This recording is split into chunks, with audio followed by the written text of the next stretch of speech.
The parliamentary inquiry into suspended Public Protector Busisiwe Mkwebane's fitness to hold office is set to resume today. The proceedings coincide with the anniversary of her suspension by President Cyril Ramaphosa. At the same time, there are growing calls for the recusal of the inquiry's chairperson, Richard Jantyi.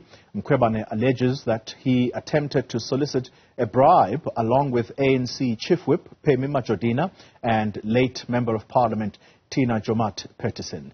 However, Jantyi is unmoved by the claims. He is confident that the committee will conclude its work by next month. All right, let's get the latest now. And Athi Mtongana joining us live from Cape Town ahead of the proceedings. Athi, good morning to you. So the chairperson expressing confidence that this inquiry will conclude its work as expected by July. How confident can he be when this entire process was thrown into disarray when this week it tried to resume its work?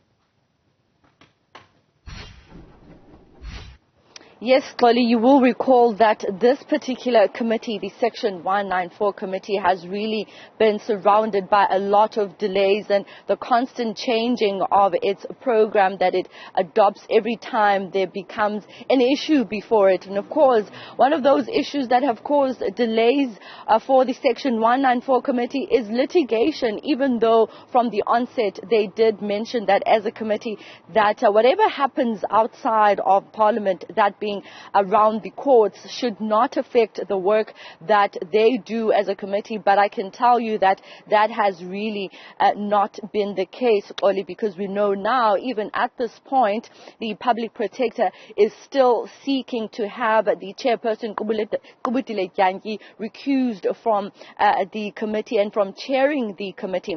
But one other interesting thing, of course, that caused the delay to the proceedings is the funding of the Public Protector's legal representatives, but that issue has since been sorted. But it is interesting that we saw heated exchanges the last time they met this week, where you had opposition parties demanding that the Public Protector be given an opportunity to address those extortion and allegations of bribery against the chairperson and the chief whip of the ANC here in Parliament, as well as the late Tina Joemat-Pettersson. But the chairperson was quick to try and stop Mkhwebane from engaging the committee on those various allegations of extortion, saying that law enforcement agencies should take care of it, because Mkhwebane says a case has been opened, and we know that the ethics committee is also looking at the complaint that the Public Protector launched soon after her husband, of course,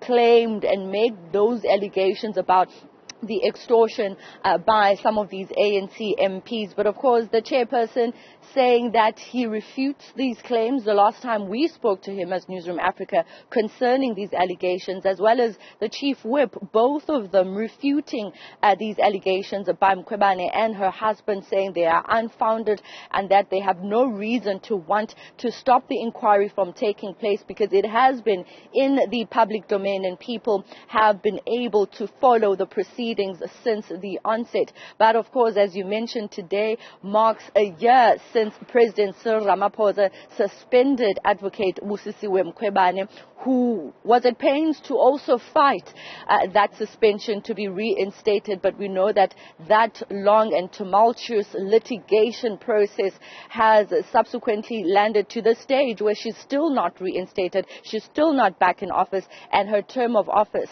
her non-renewable term of office, is coming to an end in October this year. And Parliament has already established an ad hoc committee that will look and search for the country's new Public Protector.